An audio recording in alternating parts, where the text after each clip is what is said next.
ones that, the one that we're now courting, just doing the courting. Can we do, never mind, we're starting. Good Shabbos, everyone. Please, let's take our seats. Never mind, Jay. Can we take our seats? We're on live, and we never like to have any dead time.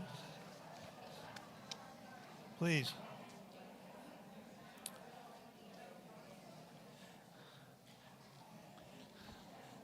Again, good Shabbos, everyone. My name is Jerry Gordon, president of Congregation of Tamid for, I think, 5 months and 10 days to go. But tonight is a very special night because tonight is where we have with us Jonathan Ornstein and his family from Krakow. The rabbi will go into much more with regard to the schedule for this weekend as Jonathan is our scholar in residence. So with that, let me just keep the message tonight somewhat short so we can, because we have a very interesting evening. I got a taste of it because we had dinner earlier and Jonathan spoke and answered some questions, and he promised that he would not mention things earlier that he would repeat later. But maybe, who knows. But I'm looking forward to that, and I hope all of you are also. So there's two events coming up I want to remind everyone of. First, next Friday, January 27th, we're honoring our Congregant of the Year, Shauna Brody, and at a Shabbat in the round. And also, we will be honoring the 45 families, I think the number is 45, who joined us in 2022. That is a significant increase in our membership, and we hope to beat it this coming year. And I think there are a couple new members back there, so that's great. So again, next Friday, our Congregant of the Year, and we're honoring our new members. And obviously, I will repeat it ad nauseum as we're getting closer to it, but February 5th is Sunday. February 5th is the time when we're going to finish our Torah, and the Torah will then be brought in and join the other Torahs in our ark. Again, this is our first new Torah in almost the 50-year history of the congregation. Many of you have participated in the sponsorship of the Torah, and that will be the last time we'll finish the Torah. So if you haven't and you wish to fill in one of the letters as we finish the Torah, that please contact the office, contact Roberta, contact Ed, contact the office, and we'll see what we can do. We are running out of letters, I should say. And with that, I'll turn it over to Cantor and Rabbi, and again, Shabbat Shalom. Shabbat Shalom, everyone. Thank you, Jerry. It's so nice to have you all here tonight. You know, this month has been the Yortzeit of Debbie Friedman of blessed memory, who is a composer that changed the entire landscape of Jewish music, especially in the Reform movement. And because we had Beatles Shabbat last week, I didn't get to properly honor her on her Yortzeit. So tonight, in addition to having our very special guest, Jonathan, we also have Lee Schreiber on violin and Jay Poster on clarinet, Eddie Birch on piano, and we're gonna do a little nod to Debbie Friedman, a little piece of our service. I would say 70% of the music that you're going to have tonight is going to be of Debbie's music, and we want to honor her memory. So hopefully you'll enjoy. You'll have a little nostalgia maybe, and it's a little bit of a more laid back, beautiful melodic service for us tonight. First, we're going to learn a nigun. This one's not by Debbie, but we learned it a couple of weeks ago, and we're going to try to make it a standard here at CNT, so we'd like you to learn it with us, and you'll hear it as our Baruch Hu in just a moment. It goes like this.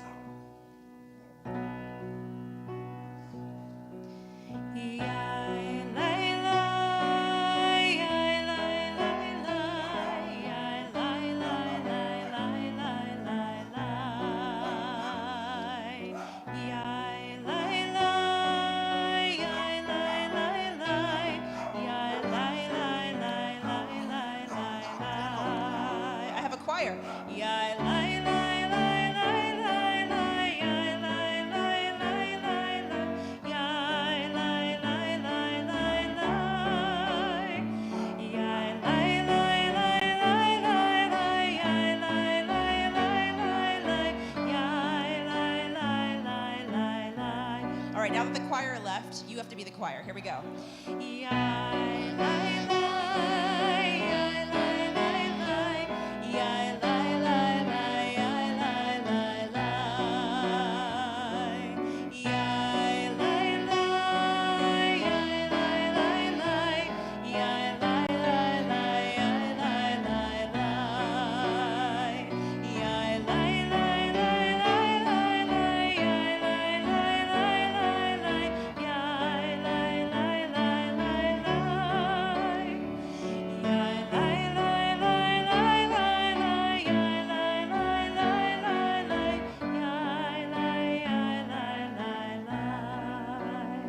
All right, I hope you got that. We're going to sing it again. I want to hear your beautiful voices participate in this service. Beautiful. Well, good Shabbos, everyone. So, as Jerry mentioned, it's a very special Shabbat. We have multiple simchas this weekend. Very special sense of simcha to the Kopp family as we have the twins. They are having their Benot mitzvah. So Zoe and Yael are going to be helping Cantor lead services today and especially tomorrow morning at 10 a.m. And it's so special that Jonathan flew all the way from Krakow just to be here for their Benot mitzvah, right? Absolutely. So we welcome Jonathan. We'll have a more formal introduction later. And just enjoy this beautiful service in memory of Debbie Friedman and in tribute to her. And so as we begin our service on page 120, we'd like to ask Zoe and Yael with their mother Erica and their grandmother Lynn to come forward.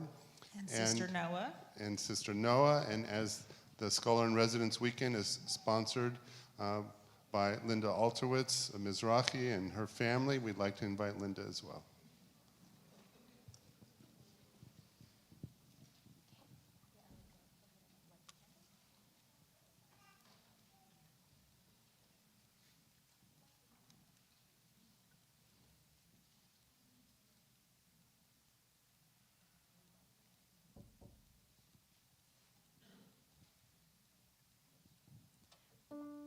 Baruch atah Adonai, Eloheinu melech haolam, asher kiddushanu b'mitzvotav, v'tzivanu lehadlik ner shel Shabbat.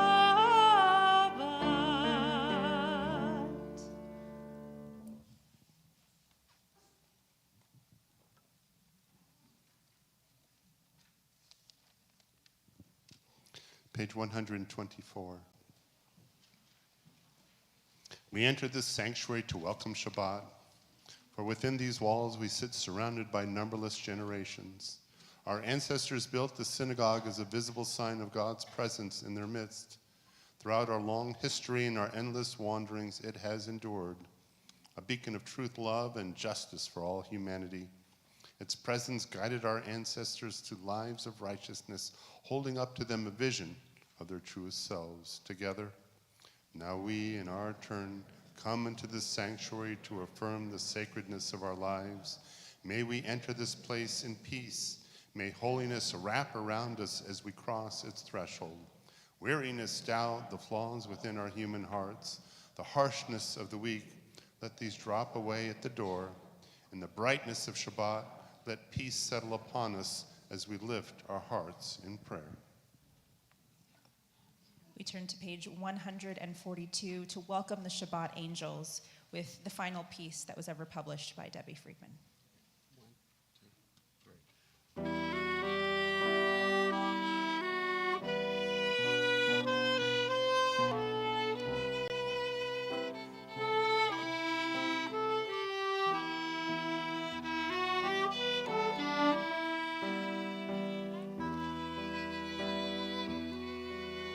Shalom Aleichem, Shalom Aleichem.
Please rise for the Borcha. Page 146.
$149.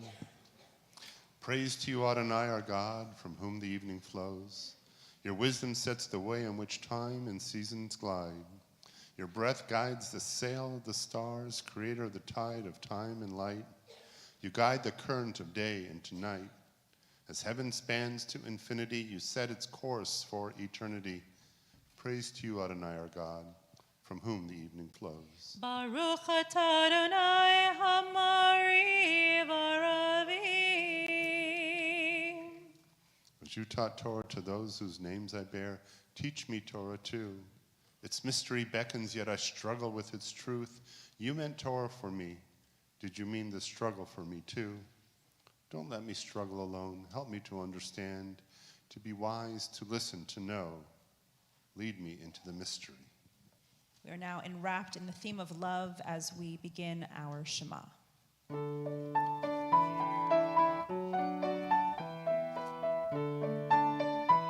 Page 150.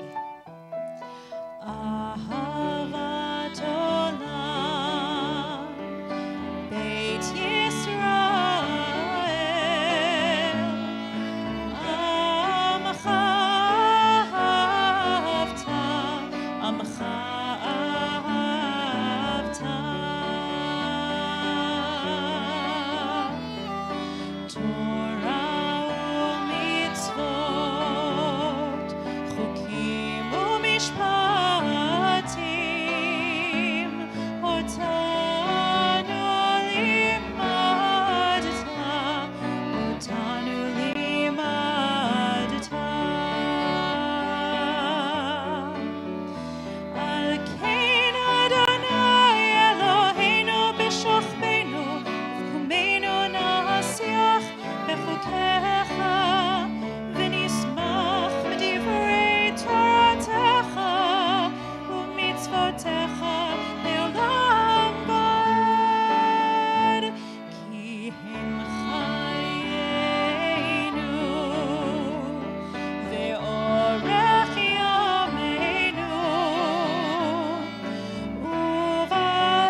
Adonai echad.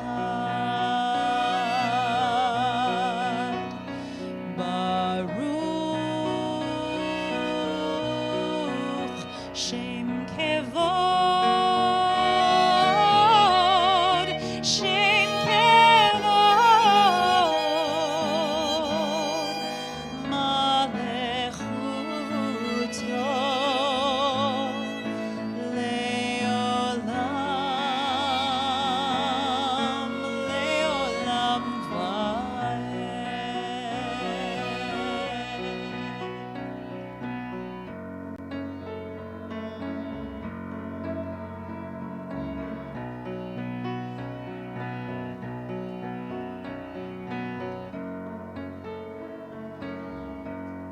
And thou shalt love Adonai thy God with all thy heart, with all thy soul, and with all thy might. And all these words which I command you on this day shall be in thy heart, shall be in thy heart, and thou shalt teach them diligently unto thy children, and thou shalt speak of them when thou sittest in thy house, when thou walkest by the way, and when thou liest down, and when thou risest up, and when thou risest up, and thou shalt bind them for a sign upon thy hand, and they shall be for frontlets between thine eyes, and thou shalt write them on the doorpost of thy house, and upon thy gates, and upon thy gates, that ye may remember and do all of my commandments, and be holy unto your God, unto your God, unto your God.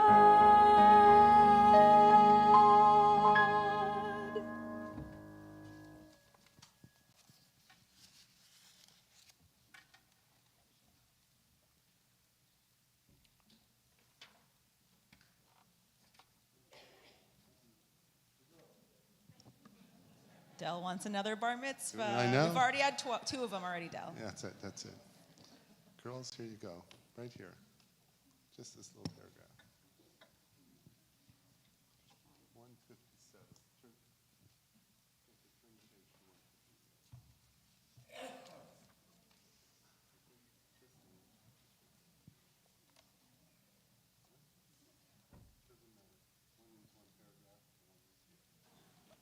Standing on the parted shores of history, we still believe what we were taught before ever we stood at Sinai's foot. That wherever we go, it is eternally Egypt. Then there is a better place, a promised land, that the winding way to that promise passes through the wilderness. That there is no way to get from here to there except by joining hands, marching together. All right, we're going to pick up the tempo a little bit, and I'm going to count on this crew over here to lead you in a little dancing in the original Miriam song and Micha Mocha that led to this tradition. No, please. Okay.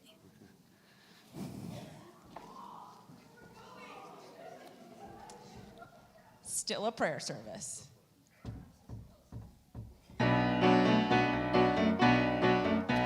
Feel free to join them. You guys are going to be dancing.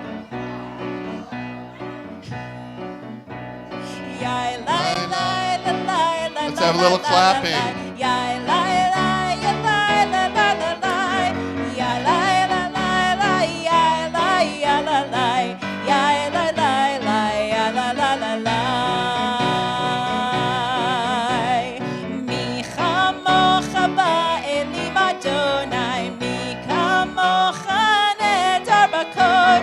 Nora tehilo do sefele, Nora tehilo do sefele.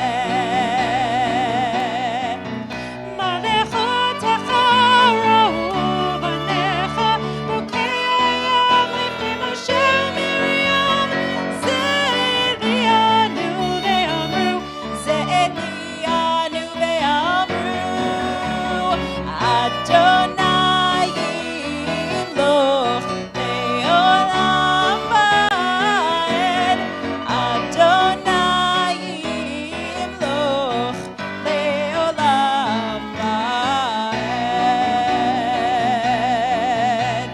and the women dancing with their timbrels followed Miriam as she sang her song. Sing a song to the one who we've exalted. Miriam and the women danced and danced the whole night long. And Miriam was a weaver of unique variety. The tapestry she wove was one which sang our history. With every strand and every thread she crafted her delight. A woman touched with spirit, she dances toward the light. And the women dancing with their timbrels followed Cassidy as they sang this song.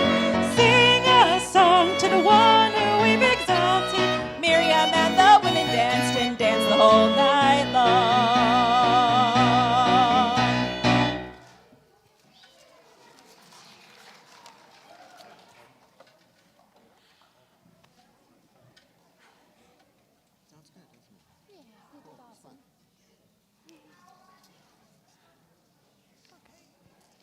All right, we continue on page 164 with the tefillah.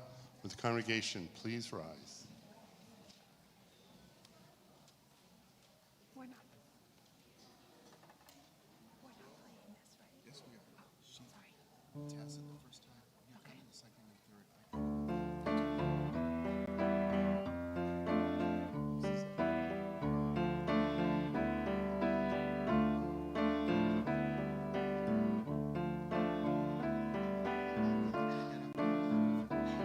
Adonai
הגיבור בהנהרה, אל עליון, גם אל הצדים טובים וקוני הכל, וזוכר השדה אבות ואימהות, ומביא גדולה לפני בניהם, למען שמו באהבה. מלך עוזר משיח מגן, ברוך אתה אדוני מגן אברהם וזרע שרה. אתה גיבור לעולם אדוני מחיי הכל, אתה רב להושיע, שיף הרוח ומוריד הגשם, מחייך אלוהים בחסד, מחיי הכל ברחמים רבים, זומק נופלים ורופא חולים, ומתיר אסורים, ומקיים אמונתו לשלני עפר, מחמוך פעל גבורות, ומדומך לך, ומקמימית ומקיים ומצליח ישועה. I can read it. Manata kahayot hakol, baruch atah Adonai mechayei hakol. אתה קדוש ושמך קדוש וקדושים בכל יום יהללוך סלה. ברוך אתה אדוני האל הקדוש. We continue in silent devotion through page 180, using the words on the right or the left side of the page, or the words within your heart. When you have completed your private prayers, please be seated.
If you're watching on the web stream and you want to submit names into the chat, we morph into our Misha Berach prayer at this time. We think of those in our circle of family and friends who are in need of our prayers. We think of those who are caregivers who give of themselves tirelessly to watch over and minister to those that they care so much about. So we think first of those whose names have been submitted to our office: Alice McInnes, Irit Bat Yehudit, Karen Krebs, Nadine Ostro, Marilyn Goldstein, Anthony Saez, and Gloria Rosenberger. I always think of my sister Dina. And now I look to you, the congregation. If you would like to say the name of someone special to you, please simply stand and say the names as my eyes meet yours. Simply say the names.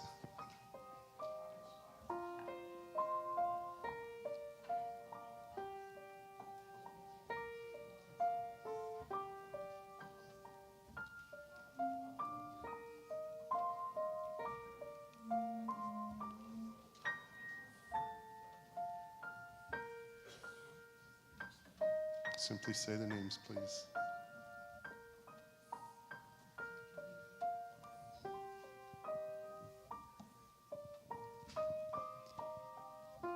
Marilyn Brown, Ruby Omahandruo.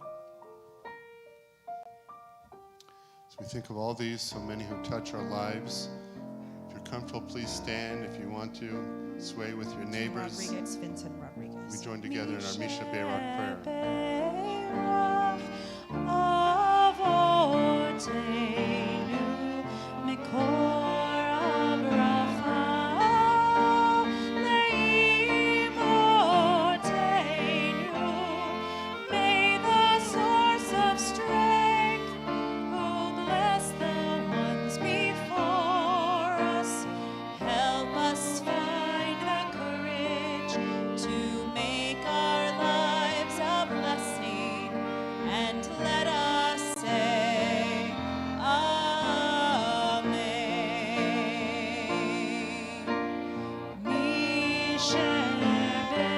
Misheberach imotenu mikor habracha lavotenu. Bless those in need of healing with refuah shlema, the renewal of body, the renewal of spirit, and let us say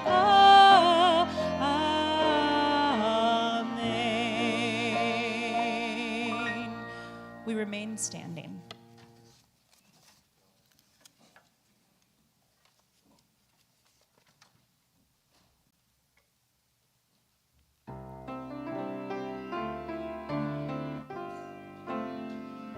Page 586. It's up to us to call ourselves to task, to sing what's good and true, to bring about redemption. It's what we were free to do. For what's the point of being here if we're not moved to change our ways? Aleinu lishabeach. It's time to live our praise.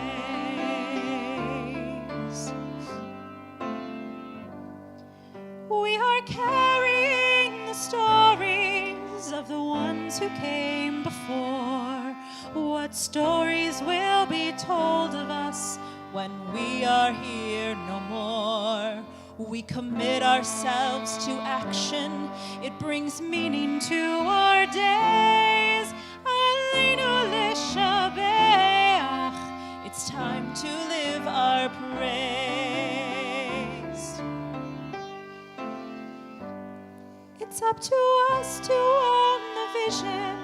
We are an answer to a call. It's up to us to live the words we speak for the benefit of all. It's up to us to bow down deeply. There's a broken world to raise. Aleinu lishabeach. It's time to live our praise. Aleinu lishabeach. It's time to live our praise.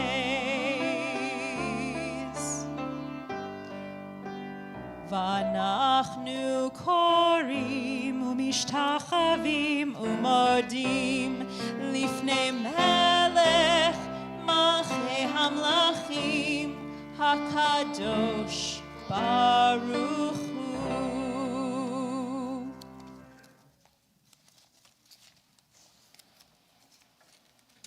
Please be seated. If you're watching on the live stream and you are thinking of someone who is no longer with us, please submit their names in the chat at this time.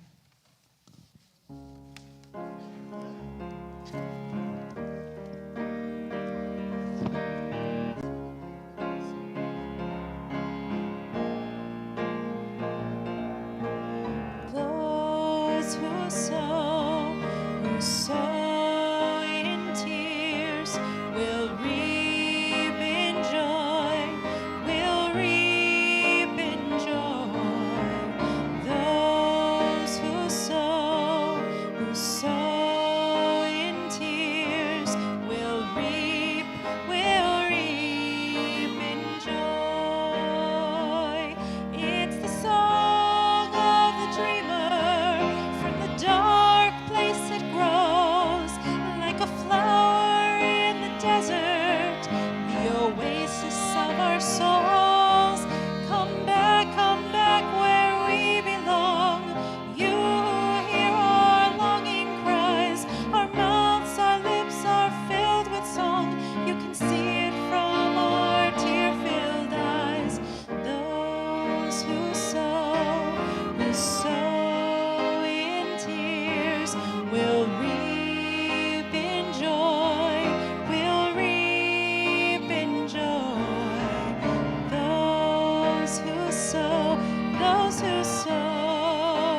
So we'd like to recall those who've died in recent days: Stacy Hutchings, Jerry Roth, Sam Lionel, Bunny Roth, Scott Fisher, Lawrence Harris, Trina Newman.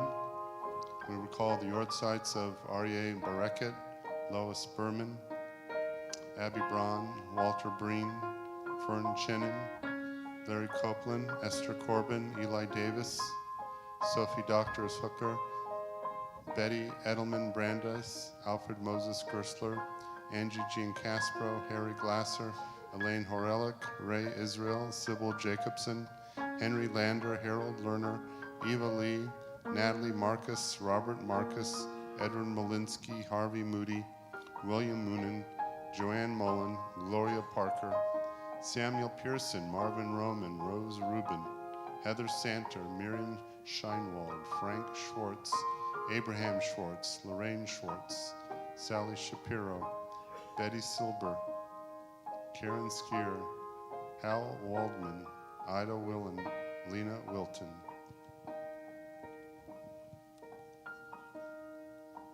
If there are those of you who would like to say a name that was not mentioned, please stand and say the name.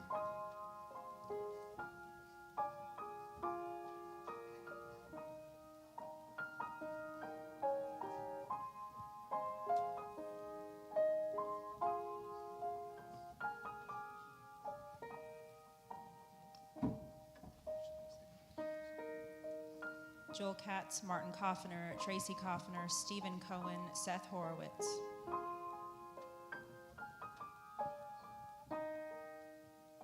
As we think of all of these who have touched our hearts, we rise to recite our Kaddish prayer.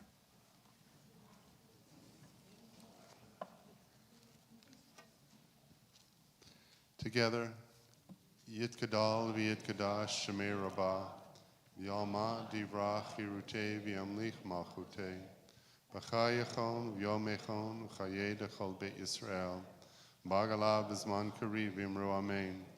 Yehishmei Rabba mevorach le'olam omei almaya, yitbarach v'yishtabach v'yitpa'ar v'yitromam v'yitnasei, v'yitadar v'yitaleh v'yitalal shemei dekusha b'richu, Leila min kol birchata v'shirata, tush bechata v'nechemata, damiram bialma v'imru amen. Yehesh lo maraba min shamaya v'chayim, aleinu v'yal kol Yisrael v'imru amen.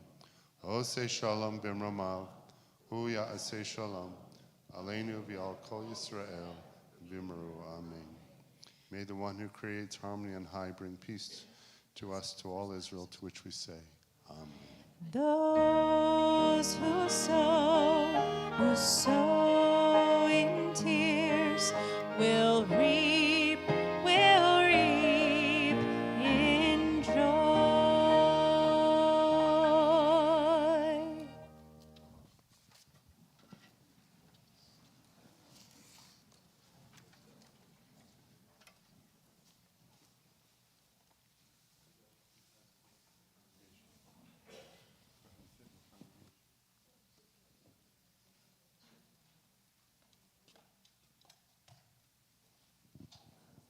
Good Shabbos again, everyone. Thank you, Cantor, for a beautiful service. Thank you, Jay and Lee and Eddie. It was truly beautiful, extra special to remember Debbie Friedman and to also add a sense of joy to perhaps a sensitive subject. But what is Judaism all about? What was Debbie Friedman all about, if not Tikkun Olam, a repair of the world? So I want to take you back about a year, April of last year. And the war had broken out in Ukraine in February. In the middle of March, there was a group of rabbis on a Facebook discussion group who said, we got to do something, we got to do something. And this was from a list of about 1,000 rabbis. And by the time we all got done saying we want to do something, there was a group that peeled off. It formed a unit of about 22, mostly Americans, Virgin Island, Ukraine, Russia, Israel. And we said, we are going to do something. And I wanted to be part of that. I talked to Jerry Gordon, our temple president. I said, I'm not sure about this. And he said, you have to go. And with that marching instructions, I represented our congregation with a sense of pride wandering into the unknown. And Leslie, are you able to cue it? This will bring you back to what I experienced. We're not going to show you the whole footage, but just enough to remind you of what I walked into.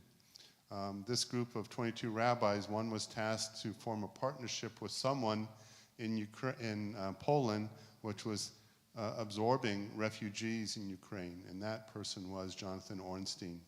And what you'll see here is a little bit of footage from that trip from April 10th to the 14th that changed my life, and hopefully representing our congregation changed everybody's life here.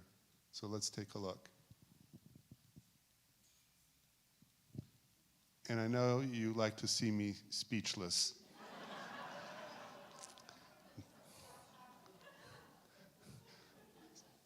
So there's me in the Bahamas. And next you'll see me in Hawaii. Are we able to get sound at all? No? Leslie, sound? Lip sync. You expect me to remember a year ago what I said? We're going to try one more time. Okay.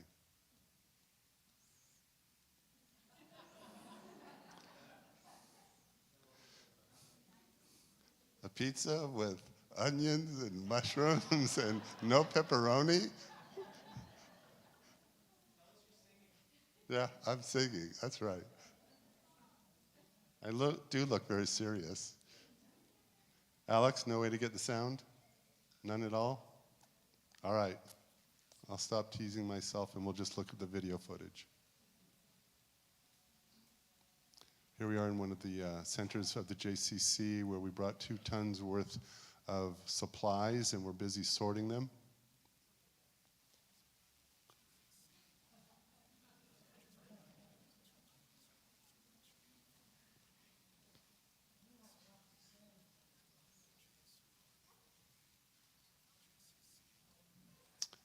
It's a shame. Leslie worked very hard on this. Leslie, I'm sorry. I know you worked hard on it. Why don't we take it down? It was a great setup, but it's not working. If you get it to work, we'll show it at the very end. This is, Jonathan, is this the JCC? Okay, that was JCC. A little trip away from the JCC. Do you remember where you took us next? I know it was a year ago. We passed the Jewish ghetto, streets of Krakow.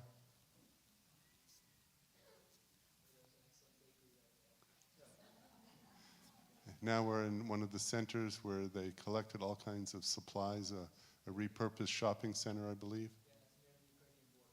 So that was near the Ukrainian border. So if you can imagine half the distance between here and Los Angeles, that's how close the Ukrainian border is. Well, you got half the memory, okay? You saw a little bit of the video. So let me just kind of describe it for a moment. We'll introduce our guest and we'll go on from there. So we went there and none of us knew what to expect. A lot of people kept thinking we were going to Ukraine. Again, I did not go into the war zone itself, but we were in Krakow, which of course is on the border of Poland, and they absorbed hundreds of thousands, if not millions, of refugees overnight, and Jonathan will tell us the story. But imagine if something happened in California and all of a sudden millions of people were displaced from California. Would we open up our doors? Imagine if it happened in Mexico or Canada. So it's an amazing story why and how Poland decided to do this. But even when the decision is made, you need mitzvah heroes. And the story of the JCC is one which was really about serving Holocaust survivors. And Jonathan had to literally turn the mission on its head. And he'll tell us a little bit how that happened and a little bit from his perspective why. He has transformed his JCC, Jewish Community Center, into spaces, into warehouse for food and clothing, providing childcare, distributing information about housing and job opportunities. He came originally from New York City, made his way to Israel, made Aliyah, fell in love with a nice Polish girl, went to Poland, didn't marry her, but fell in love with Krakow. And then eventually he fell in love with the love of his life. And so that's how he ended up real quickly in Poland. And a job opportunity came about at the JCC, and from there, a traditional JCC, years later, has morphed into a center of Jewish life, revival, and now survival for hundreds of thousands of people, 98% of which are not Jewish. This is true Tikkun Olam. So without further ado, help me welcome Jonathan Ornstein, our special guest. Jonathan, come on up. And Alex, you got the sound working? Okay, all right.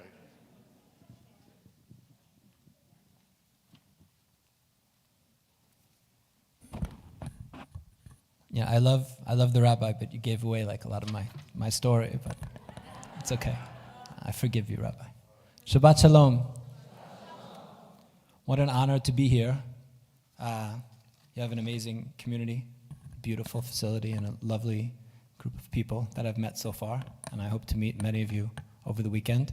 I love Las Vegas. That's not only because I live an hour's drive from Auschwitz. It's a wonderful city. And I think it's interesting to me because Las Vegas means certain things automatically. If you close your eyes and you've never been here and you think of Las Vegas, you have something in mind. And I think what people have in mind who've never visited, it can be something very different than the reality of what it's like to live in a beautiful, growing community which is a multifaceted community. And Krakow is similar in certain ways, not similar overall to Las Vegas, but Krakow is similar by being a place that is very strongly associated with something. And people have very strong ideas about Krakow, even if they've never been to Krakow. Certainly in the Jewish world, we all have very strong opinions about Poland and about Krakow. Krakow, by being down the road from Auschwitz, is a place defined, or a place that really defines tragedy for many people. If you said to think of the worst place on earth, you might come up with Auschwitz, which is the city next to us. But that's, of course, not the story in the same way the Strip isn't the whole story of what's happening in Las Vegas. Krakow, a place that defines death and loss, has become a place of life. I don't have to go very far to think about that. It's not only something professional for me, but as the rabbi alluded to, it's something very personal. My daughter is here, I believe the youngest person here tonight. She's almost a year old. And I want to tell you exactly how my daughter got here. But no, I'm not going to tell you in very specific, we're in synagogue. But I will tell you that the story, what I mean by that, is about my wife that the rabbi mentioned, who's here with my daughter, who is sleeping with headphones on, which is, for those of you who haven't done it, might be the way to go, might be the best way to listen to me speak. But when I think about life, my daughter is as much symbolizes to me Krakow as what people close their eyes and think of Krakow is, because my wife grew up without knowing she was Jewish.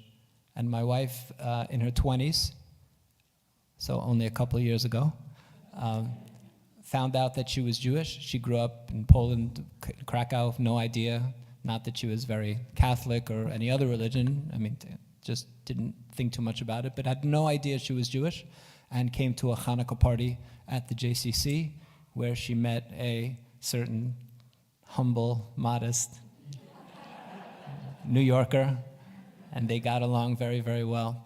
And they actually got married in the courtyard of the JCC. We had the chuppah where we met, and now have a little baby there. Her story is not a unique story. She's not the one person who found out that she was Jewish. This is happening in great numbers. And the real question is, how is this happening? What are we talking about? How in 2023, who are people finding out they're Jewish? It's not obvious to us. If I say to you, people finding out they're Jewish, what do we know? Maybe we know the Madeleine Albright story, right? That was pretty well known a few years ago, that she found out that she was from Czechoslovakia. That people today in Poland, in great numbers, are finding out they're Jewish. Hundreds, if not thousands, of stories like my wife. People finding out they're Jewish. Again, in a place for us that is the opposite of a place of life. And how does this happen?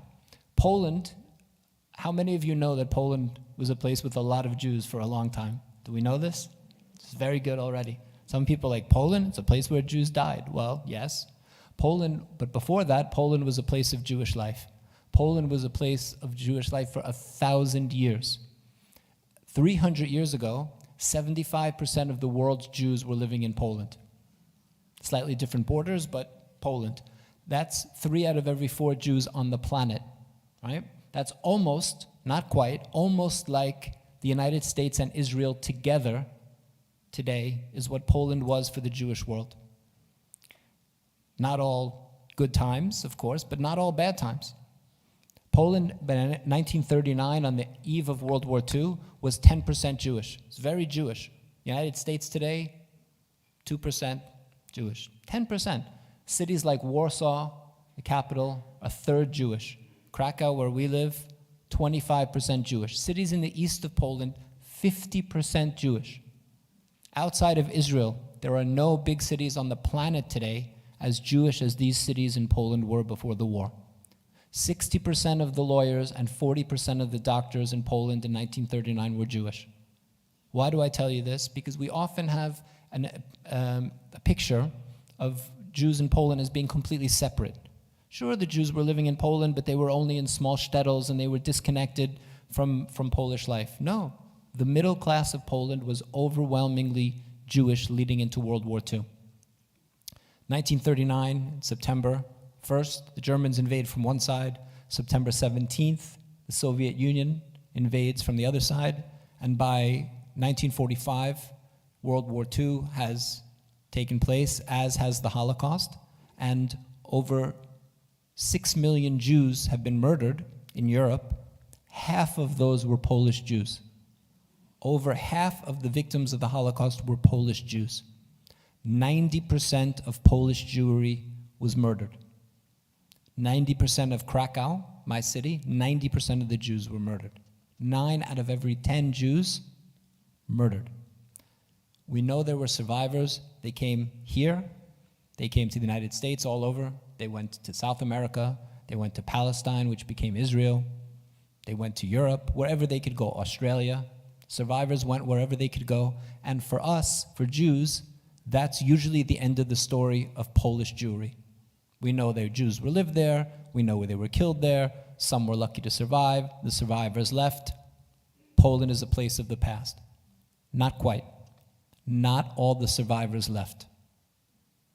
Some of the survivors stayed, and although it was only 10% that survived, and a much smaller percentage of that stayed in Poland, we're talking about a pretty big number to begin with, of 3.5 million Jews in Poland before the war. So, during communism, there was Jewish life. It continued, much reduced from what it was, but continued. But it was difficult to be Jewish during communism. It was difficult to be anybody in Poland during communism. It wasn't fun and games for the non-Jews. But as it is very often in those situations, it was more difficult for the Jews. And the Jews during communism had to do something, unfortunately, that our people has had to do too many times in our history. What did they have to do? They had to hide, exactly. In this case, what did it mean? It meant changing their names. It meant hiding their identities. And it often meant not even telling their own children that they were Jewish. If you made the decision to stay in Poland as a Jew in the 60s and 70s, you weren't able to leave, then what you wouldn't burden your child with knowing that they were Jewish if it meant that they would suffer because of it. So they didn't tell their children that they were Jewish, and a whole generation or even 2 generations in Poland of Jews grew up without knowing that they were Jewish. 1989, communism ends, and Poland wakes up. And it was as surprisingly quick there as it was for us, right? One day there was a border guard that let people through in East Germany, and suddenly the Cold War ended. That's how I remember it. And it was pretty sudden there. And Poland wakes up. Poland is a country with a complicated past, which hadn't been free since 1939, right? World War II was 6 years, 5.5 years. You could make a case that World War II in Poland was 50 years. Why? Because Poland from 39 to 45 was occupied by Germany and the Soviet Union, and then from 45 to 1989, it was free, but it was controlled by the Soviet Union. And what did that mean in Poland? It meant that there was no freedom of many things, the press, of movement, work, but it also meant that what happened to the Jews in Poland, in occupied Poland, and in that part of the world, not only the Holocaust wasn't only in Poland, but a lot of it wasn't focused on. The Soviet Union itself, we remember, was anti-Semitic. When I was a kid, I remember marching with a bracelet to, let my people go, to let them free the Soviet Jews. So the Soviet Union itself being anti-Semitic wasn't about to allow there to be full discussion and open discussion about the Holocaust. So nobody spoke about it. From 1945 to 1989, there wasn't really much talk about the Holocaust and what happened to the Jews that had been living in the country for 1,000 years. Everybody knew what happened. You didn't have Holocaust denial because the Holocaust happened there. They saw it with their own eyes. But what you didn't have was a real discussion about what happened to these people, this minority, this huge minority that had been living in Poland for 1,000 years. So in 1989, when Poland is free, Poland becomes obsessed, fascinated with everything Jewish. Non-Jewish Poles, I mean. I think they wanted to continue this dialogue that had been going on with their Jewish neighbors for 1,000 years. Good times, bad times, good times, bad times, like other places in Europe. And then it falls off a cliff in 1939, and nobody talks about anything for 50 years. Right? It's worth mentioning that the Holocaust happened, most of the Holocaust happened in Poland. Why? Why did the Holocaust happen in Poland? That's where the Jews were. That's where the Jews were. But why were the Jews there? The Jews were there because obviously it wasn't such a terrible place to be throughout our history, or the Jews wouldn't have been there. The Jews were there because at a certain point they were kicked out of other countries and welcomed to Poland. So in 1989, non-Jews become very interested in everything Jewish, and they can't continue this dialogue with their Jewish neighbors. Why? Because their Jewish neighbors have either been killed or driven out of the country or driven underground. So they start to open museums about Jews, and they start to write books, and they start to listen to klezmer music, and they start to be fascinated with everything Jewish. And the New York Times writes an article. There's an article in the New York Times which came out, I think, right after Steven Spielberg came to Krakow and filmed Schindler's List in our Jewish quarter. We have the best preserved Jewish quarter. You saw a little bit, a tiny piece of it, but we have 7 renovated pre-war synagogues. The youngest synagogue is from 1862, and the oldest is from the 15th century. And you can leave our JCC and go to all 7 pre-war synagogues on foot, which is something people in Europe do, walk between places. 7 synagogues on foot and be back in our building in 10 minutes. So I think 7 synagogues pretty much on the size of this campus. So the New York Times can't believe all these non-Jews fascinated in everything Jewish, and Steven Spielberg comes and people start talking about the Jewish quarter, and they write an article called The Jewish Renaissance of Poland. But there's something missing from the Jewish Renaissance of Poland between 1989 and the early 2000s. Jews, exactly. I agree with you that if we're going to have a Jewish Renaissance, I want my Jewish Renaissance to have Jews. I want the non-Jews to be interested. That's wonderful, and don't get me wrong. But a Jewish revival, a Jewish Renaissance, means it has to have a Jewish component, which is where our JCC comes in. So in 2002, King Charles, then only Prince Charles, he was Prince Charles for a while, King Charles visits Krakow as part of a state visit in 2002. And as part of his state visit, he comes to the Jewish quarter and he spends half an hour there with Holocaust survivors. He meets survivors. He talks to them about their lives. He sees how they first survived the Holocaust and then outlasted communism. And he's very moved, and he says, how can I help you? They say, we have all of these 7 beautiful synagogues. We have a place to pray. We don't have a place to be together, to come together as survivors. And he promised to help them get their dream of a senior citizen center in Krakow. And he goes back to England and kept his word and got in touch with the Jewish organization there. And they took a look at Krakow. First of all, they were thrilled that the prince came to them with this project, as your organization is. But they said, you know what, great, but let's take a look at Krakow. And they realized that it wasn't only this Holocaust survivor community that was there, that was trailing off, that there were young people, like my wife, starting to find out that they were Jewish in all different ways. Someone finds photos in the attic of people with beards and realizes there were no Amish in Poland in 1939. Goes on Ancestry.com and sees that the family name changed, or does DNA testing now, which wasn't then, but in the last couple of years. In all different ways, people are finding out about their history. And who are these people? Who are these people finding out? These are the children and grandchildren and even now great-grandchildren of the Holocaust survivors who stayed, the ones who went underground. They're now finding out their families went underground. They're now finding out they're Jewish. So they went back to the prince and they said, instead of only doing a senior citizen center, let's do something bigger, maybe that can reinvigorate, revitalize this Jewish community. And the prince said, okay, and he gave some money. They were able to raise the money in London. And in 2008, April 29th, King Charles and Queen Consort, then known as Prince of Wales and the Duchess of Cornwall, Camilla, came to Krakow and opened the center with us, spent the day with us. I was the king's host. And I always say, for a nice Jewish boy from New York City, it was a cool way to spend the day with the king. And we've been open for 15 years. And our center is become a beacon of life for people finding out they're Jewish. We're still taking care of our Holocaust survivors. It's one of the main things we do. We opened a preschool, which is the first Jewish kindergarten to open in Krakow since the Holocaust. BBYO, Hillel, all different programs. 300 people studying Hebrew. We have Yiddish, Arabic, all different community activities that you would imagine. And a place that was defined by tragedy is now changing and has, I think, special meaning for the Jewish world. And why does it matter? I mentioned, there are, if you Google Krakow, I think it says there are 100 Jews in Krakow. And we have, at this point, 850 Jewish members, which tells us 2 things.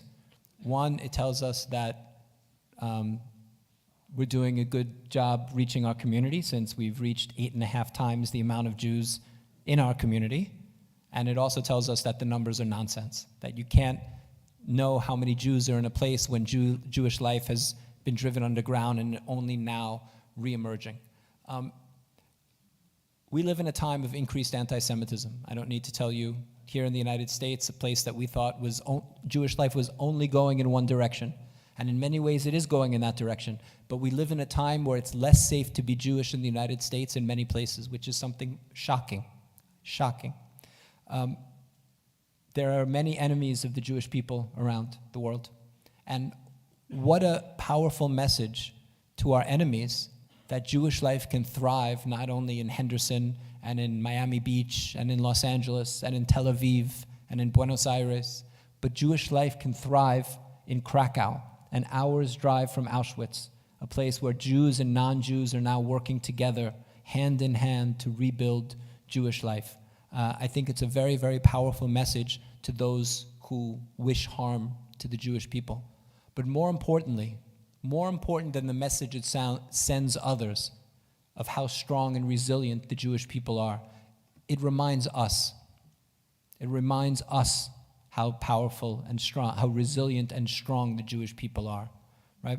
That we can go through the Holocaust, survive the Holocaust, and not only have survivors pick up their lives all around the world, but in the very place where the suffering happened, they can come together once again as a community, working Jews and non-Jews together, and have this community be the redemption, in a certain way, of Jewish life in that community. You know, there's a frustration that I have as someone living 20 years down the road from Auschwitz. And that frustration is that we can't go back and do anything about it. We watched, many of you, I'm sure, in September was on the Ken Burns special about the United States and the Holocaust. It's a very frustrating, painful thing to watch. We knew. Everyone knew. The world knew what was happening. And that number of 6 million, we can't do anything about it. We can learn the lessons of the Holocaust. We can try to be nice to each other and make sure that we stand on the side of tolerance and openness and acceptance, but we can't change that number of 6 million. But there's another number that we can change. The 6 million are not the only victims of the Holocaust. What about all the Jews in Poland who were cut off from their identity? People like my wife, who for 20-something years had no idea she was Jewish. Those are secondary victims of the Holocaust. And we have an opportunity to not only help them, reach out to them, and bring them back into the Jewish world, but to do something about the number of Jews lost to the Jewish world, not only murdered, but whose identities were taken away. And it's a historic opportunity that we have to actually move the needle a little back in the other direction. Not the 6 million, but this other number of Jews who were lost. And what an opportunity.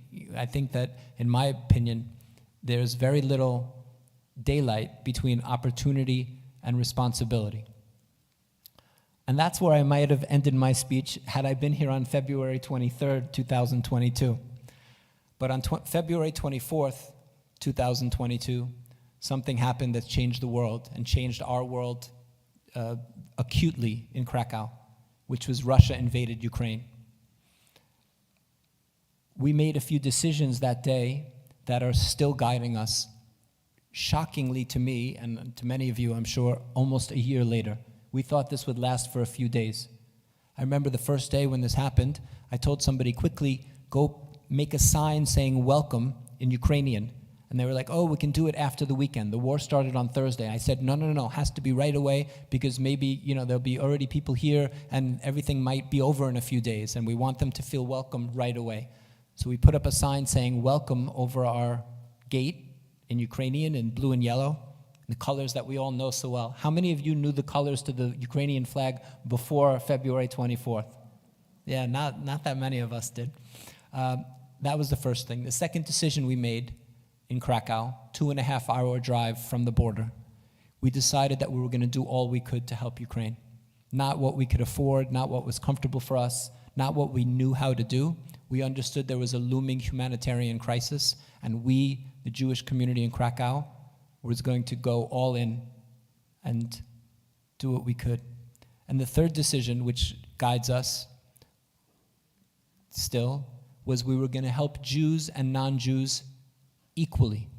Not set up a system to help Jews, and then if the occasional non-Jew happened to come in, we'd say, oh, sure, welcome, and then we would pat ourselves on the back for being helpful to everybody, but really only focusing on the Jews. We decided to help everybody equally, and that's been our mantra since day one and continues to be. We began with a food pantry. We began with a small room inside our building. Within one day of the war, we were giving out clothing, diapers, food. We saw what people needed. People would drop it off. We started to get donations. We started to buy stuff. People started to send us things.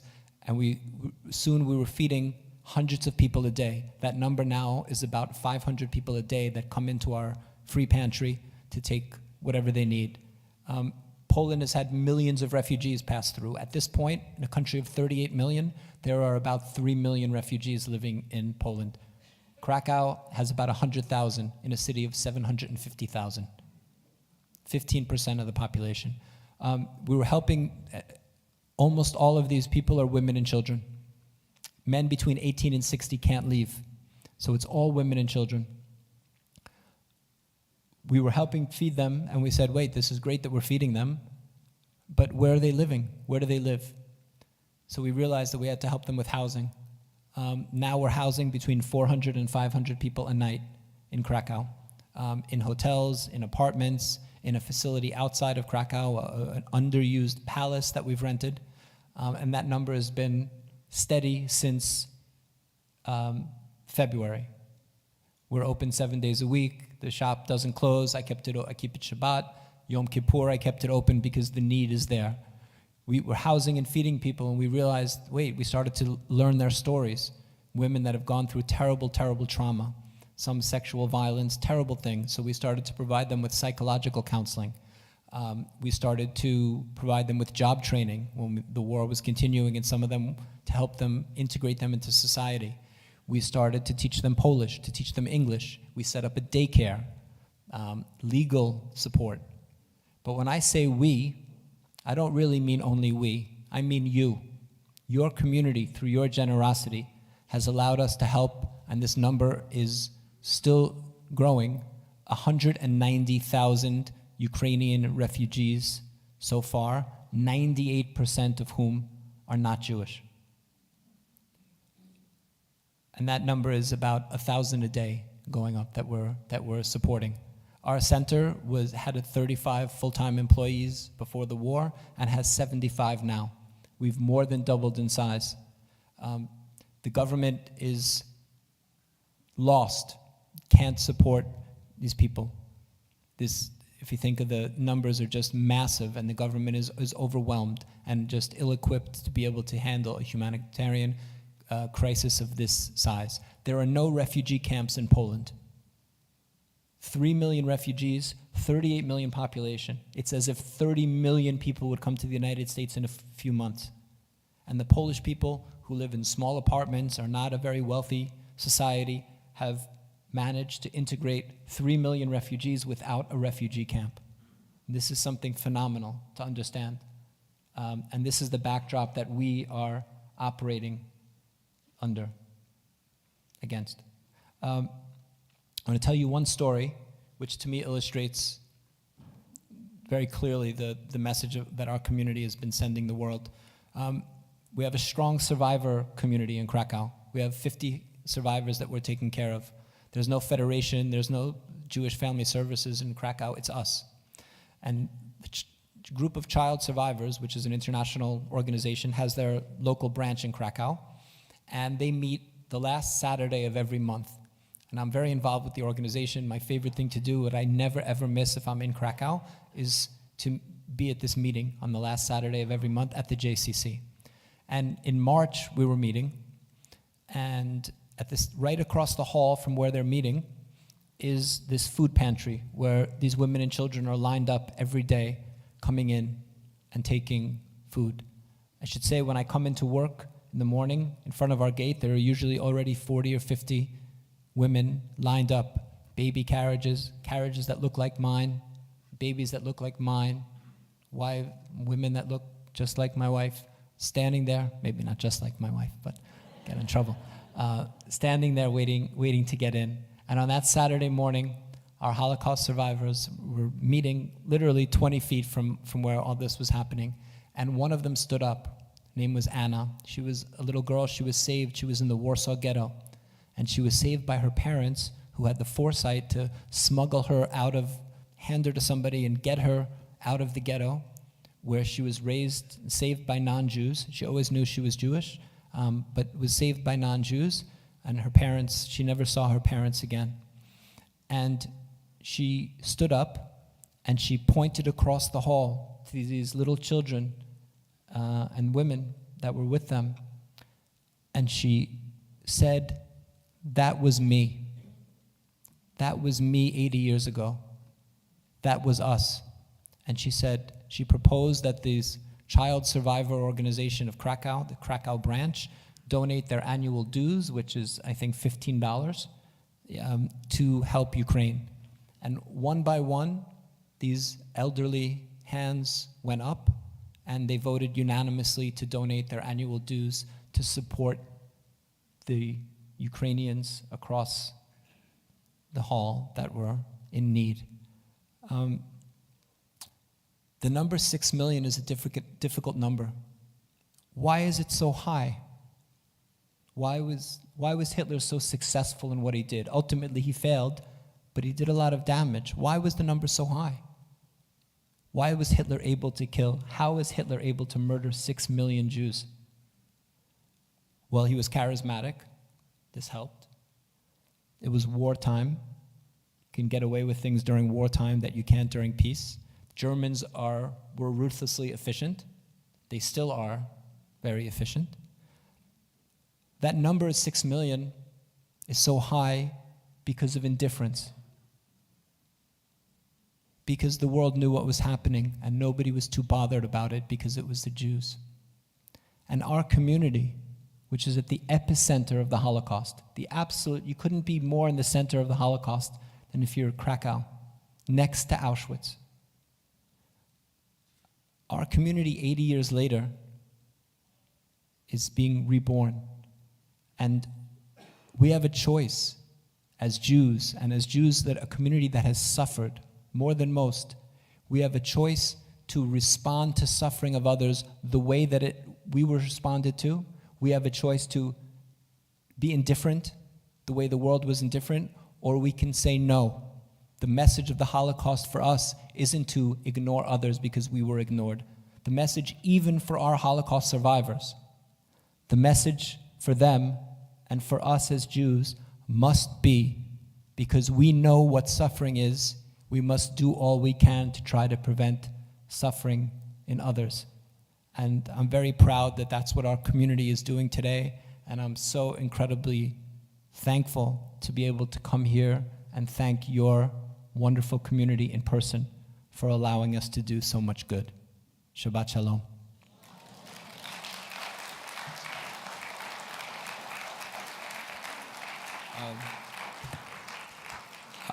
Not sure, Rabbi, how we are with time. If you want to, there was an idea of questions, but I have no idea. I never know how long I speak for. So could have been an hour or 5 minutes. Do you want to take 3, 4 questions? All right, raise your hand. A question for Jonathan? Oh. But please, a question. Anyone have a question? David?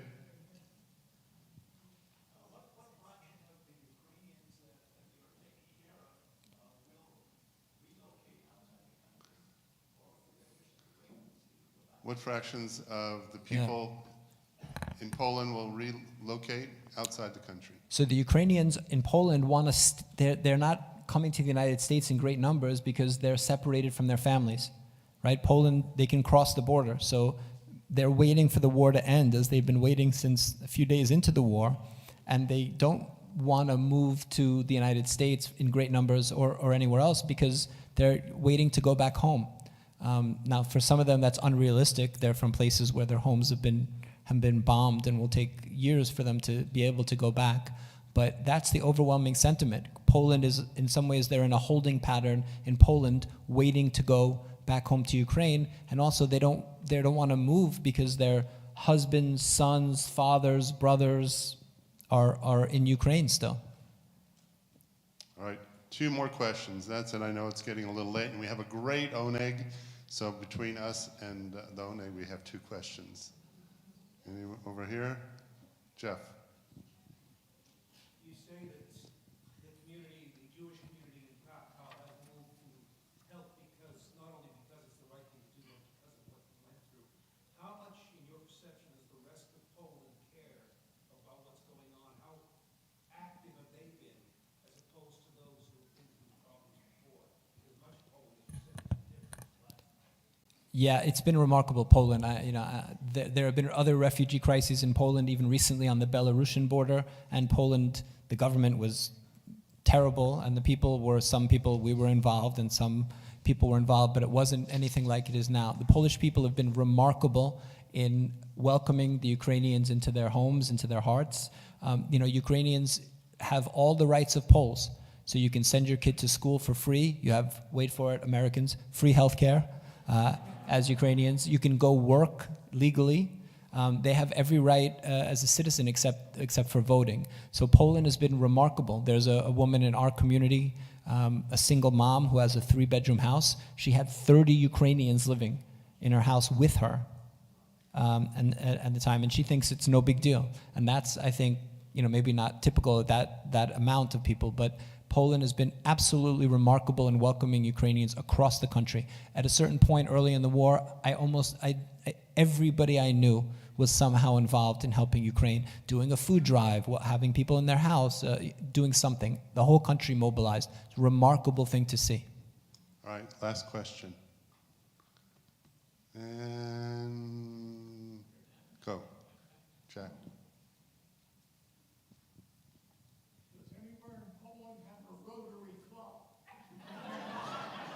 Yes. Have you ever been asked that? Yes. Okay. A good question. Poland does have Rotary clubs, yes. I'm not sure if they have, but I'd be happy to look into that. I think you should, because they are willing to all over the world, so why should they ignore Poland if Poland doesn't ask? Amen. Amen. Thanks, Jack. Again, let's hear it for our speaker. Thank you, thank you. Now, a couple things. One, you want to hear more. Won't be the same. It'll be another nuance we've layered this weekend. So tomorrow morning, 8:45, in the boardroom, he's going to lead Torah study. At 11:30, he's going to be meeting with interfaith clergy, and I think Gard just left, but Gard was sitting over there. He's in charge of our interfaith group for Southern Nevada. That'll be at 11:30. So at 1:30, right here in the Beit Tefillah, he's going to talk about a very important global initiative, Ride for the Living and Holocaust Survivor Day, in which he literally has engaged thousands of people on this special journey from Auschwitz to the JCC, and they're making a documentary on it. I'm not going to say too much. I'm not going to say too much because you're going to have to hear about it at 1:30. Lastly, if your children are in religious school, he's going to be meeting with the religious school students. So if you can, prep them a little bit. Talk to them a little bit about the war in Ukraine. He's going to be meeting with them at different grade levels. And then at 11:30 on Sunday, a meeting with anyone who's a parent, or if you're not a parent, you just want to come at 11:30 in the sanctuary. So we want to thank Linda, David, your entire family for sponsoring the Scholar in Residence program every year. This is a very meaningful one, so thank you. So we'd like to invite girls, you want to come up, you're going to join the cantor. Come on up. And Heidi, come on, all the girls, everybody, come on. All the kids in religious school, you're going to join the cantor and the Kiddush and Motzi. Here we go. There we go. Don't be bashful. And God blessed the Sabbath day and made it holy. Al kain berach Adonai et yom haShabbat vayikadshehu. Baruch atah Adonai Eloheinu melech haolam. Borei peri hagafen. Amen.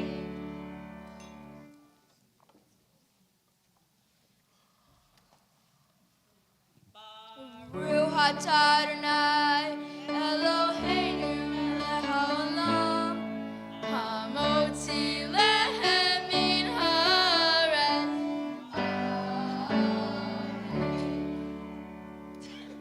All right. I hope you all enjoy our oneg. Thank you again to our amazing musicians. We have Eddie, Jay, and Lee with us tonight. Thank you so much. And as we hear Oseh Shalom, we will make our Wish you a exit. good Shabbos. We'll meet in the social hall. Extra special oneg. Thank you to the Koff family so much. We really appreciate it. Thank you again. Good Shabbos, everyone.